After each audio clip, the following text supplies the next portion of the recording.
still in cash and coins. A lot of it in physical forms. You have to actually put money in the hands of somebody. There is no full-on counter of that. And we move towards digital. We're actually seeing a lot of transactions with a trace. So you know who's paying who. You know what time it happened. You actually know what the device is acting on. And in some ways, the transactions online on digital devices are much more secure because each individual transaction are actually encrypted and secure as opposed to just the device and or the form of payment on its own. So we can actually trace through specific transaction and have more visibility into that. Okay, Yamki, help us understand whether digital payment systems rely on blockchain technology.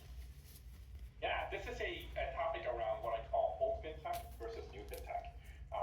As your listeners know, here in Asia and in Singapore, fintech has been the fad.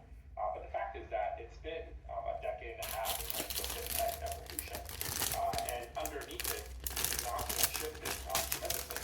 In the old fintech world, there are mostly digital wallets that operate with a new user interface, a new user experience. But underneath it, it's still fairly traditional. They're on old banking rails. They're on older banking systems.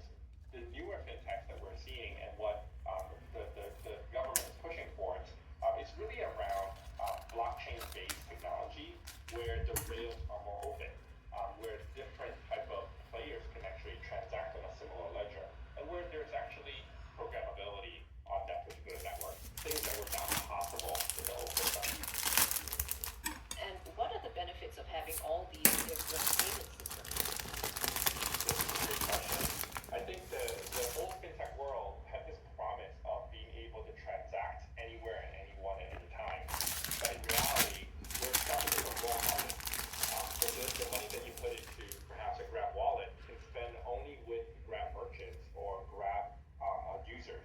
If you're in a Singtel Dash, you can only transact with Singtel Dash merchants. Your money is stuck in that world. If you're on PayPal, you can only pay other merchants that are on PayPal. So users are constantly trying to figure out who am I transacting with, what do they accept, what are the best rates, how fast does it all work. All of that is actually quite complicated, and it locks money into these different, what we call walled garden networks. When we move to permissionless blockchains, it's actually the same database where different type of tokens can move on the same network, and therefore merchants don't have to integrate with multiple different networks, but really on one major one, and be able to accept payment, and people that are paying can pay anyone, whether it's an individual or another merchant on a similar network. Okay, Yamki, can you also tell us why banks can just get together and have one universal payment system to make things easier for everybody?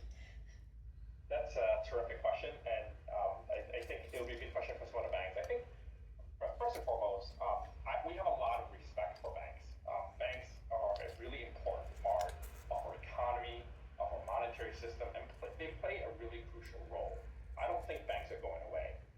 The challenge, however, is that banks have a regular business to run, and they have priorities, and it's hard for them to bring on new technology and new things, and they have to kind of manage the risk in that new technology, but at the same time run their regular business.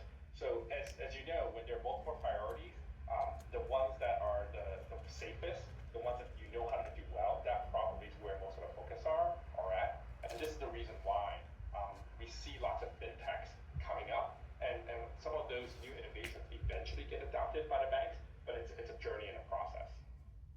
Do you think there's also the issue of accountability? I mean, like if something goes wrong and the banks are all sharing one payment system, do you think there'll be a lack of, there'll be this blame game going on, and who's going to take ultimate responsibility of fixing the problem?